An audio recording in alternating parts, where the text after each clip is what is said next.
Welcome to chess, ladies and gentlemen. All right, so I got a good one here for you. I have the first round from today. So it is round 11.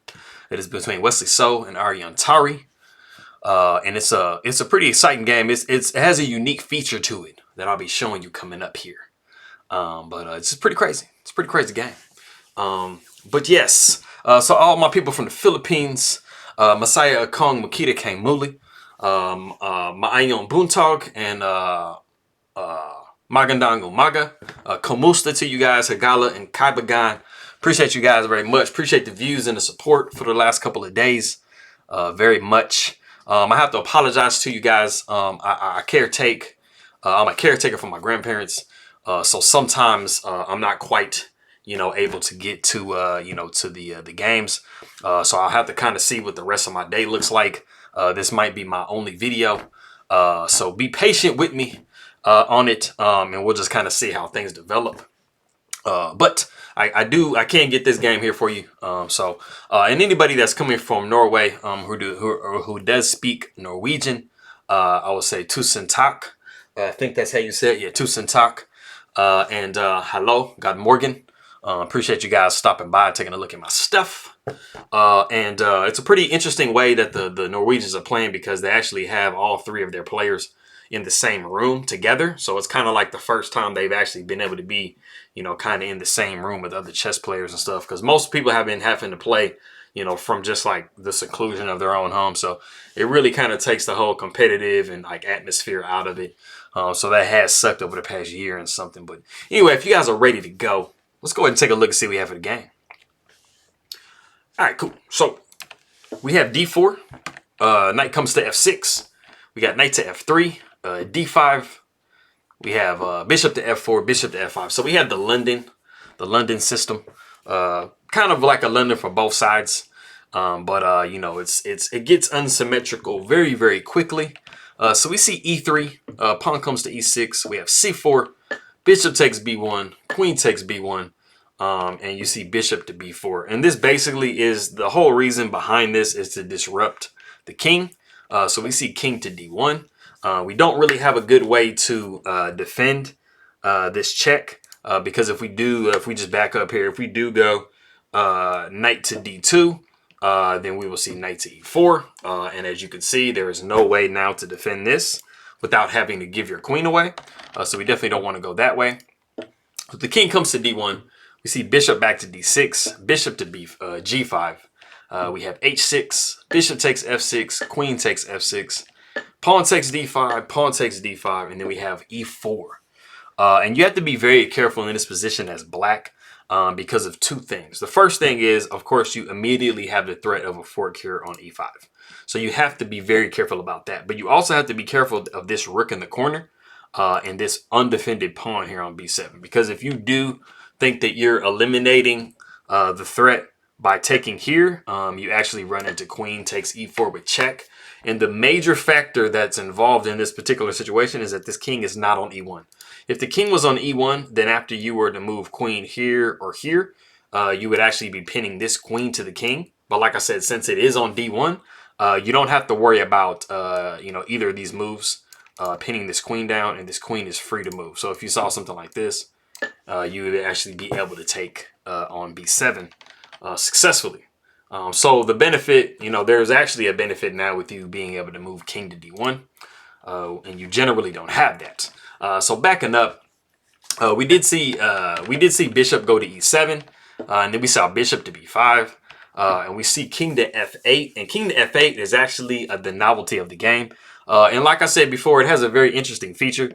This king and this king are both, they both cannot castle, and they both have had to move over one space. C6 was actually a possibility here. I'm not sure what the tactics are with this. If this is not a legitimate situation, maybe, you just back the bishop up here. I feel like you can block with C6, but maybe I'm wrong. Maybe I don't know how to play chess. But anyway, we did see king to F8. And so now we have both sides, they have the inability to actually castle now. So we see pawn takes D5. We see G6. We see queen coming to E4. We see bishop to D6. and we have the super strong knight to e5. Now you guys hear me talk all the time about these knights. This knight is a perfect octopus in the center of the board, and it's just controlling and attacking so many squares. It's pretty insane. If you can ever get a knight into the center of the board, into one of these 4 squares like this, you can usually count the game won. Unless your opponent has the same thing, then it might be a draw. But you're looking really good here as white. And you have to be careful. In the game, we saw king to g7. Now, you want to be careful here. You definitely don't want to just start grabbing pawns because you're going to be looking at rook to f1. And then what do? The computer says that it wants you to take here. So you're pretty much just going to give up your queen.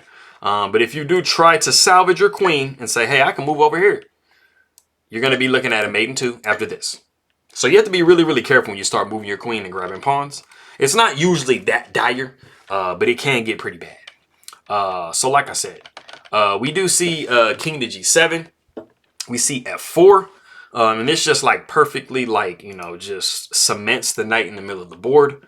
You're not going to take because you're going to be taken back with a pawn, and you're going to be forking pieces. And we don't want to go to Fork City. Aryan Tari said we're not going to Fork City. We might go to another city, but not Fork City. All right, so we got a6. Bishop comes down to d3. So you can see that it's starting to get pretty hot. Starting to get pretty hot on this square.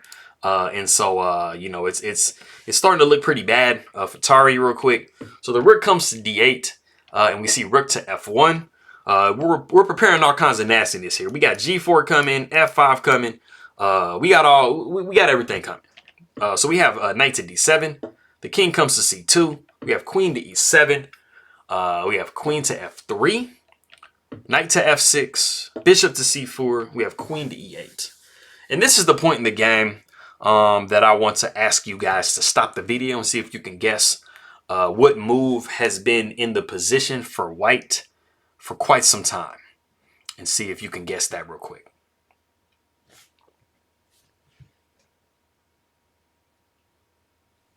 Okay, cool.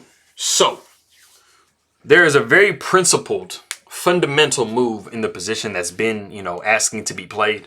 And this is actually the last possible moment that you can play it, without basically trapping it forever. So for those of you that are, pretty good at chess or are familiar with positions and stuff like that, you guys see that this knight is beautifully placed in the middle. This bishop is beautifully placed. The queen and the rook are all beautifully placed, right? But you have one piece that's not looking the best at the moment. It's not really doing much. And it's this rook here in the corner, right? So you want to activate the rook. So the most logical place to put it is to e1. Rook a to e1. And if you notice, you put it across from the queen, and you also put it on a open file, completely open file, right? So that is the best possible placement. Wesley So has had this move that he could play for a couple of moves, but it's most important to play it right now because of the fact that you have queen possibly coming to a4 with check. And you don't want to, you don't want to be, I guess you could do that because you could just back up the bishop. Or maybe move queen over. Yeah. So I guess you were good anyway. Anyway, it's just a good move to play. It's a very principled move getting it into the center. But it looks like, yeah, you can block with the bishop. You can't because of this pawn. That's true. Yeah, don't do that. So just, play the right way. Don't lose pawns. So we see, rook a to e1, and then after queen to a4, now we see the king back up to b1. And as you guys can see, white is pretty much playing with every single one of their pieces. This rook is trapped in the corner. This bishop is kind of stuck here. So black is down pretty considerably. So we see rook coming back to f8, adding a little support to this square here. But that's not really the square you need to be focused on. The queen comes to d3. We got queen to a5. We have g4, knight takes d5. But Wesley So said, I'm not worried about that pawn. That pawn is, I'm good. f5 comes, we see g5, which automatically puts black in an almost mating net after f6 with check. You really don't have a lot of options. If you move king up here, you see queen to h3, and you don't really have a lot of movement. But you pretty much see the same thing come up in the next position we see. King goes to h8, and then we see queen to h3. We see knight taking f6. That's really your only chance because if you move king up here, you're going to be looking at bishop here. And, you're going to be backing back up, and you're going to be checked and mated. Just show you that real quick. Check and then mate. So knight has to take on f6. We see check anyway on h6. The knight comes to h7. We see bishop down to d3. We see f5. Knight comes to g6 with check. And it is in this position. Let me just double check and make for sure. It is in this position that Aryan Tari does resign the game. And basically the combination, the series of moves that you're looking at after this, it's all mating. You're going to be looking at king over to g8, bishop to c4 with check. The rook is going to have to block on f7, knight to e7 with check, bishop takes on e7, bishop takes on f7 with check. King takes on f7, queen takes a7 with check, king comes to f8, queen comes to e6 with check. The king goes to g8, queen takes on g5 with check, king to h8, rook to e7. And then it actually asks you to move the queen down here. Now, like I said before in all of my other videos that I made, when the computer wants you to just throw your queen away, that's when you know it's bad.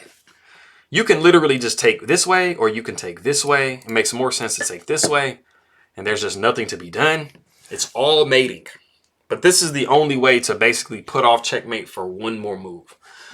So, yes, like I said, back in this position after knight to g6, Aryan Tari does resign the game. It is very dire. And it's really interesting how you were to get in this position, you know, after neither side was able to castle. So it's a pretty interesting game. But I appreciate you guys very much. I think it's Tussentak for coming and checking a look at my video. Maraming salamat po sa nanonood ng aking mga video, aking mga kabagan. Appreciate you guys very much, and I will see you guys next time.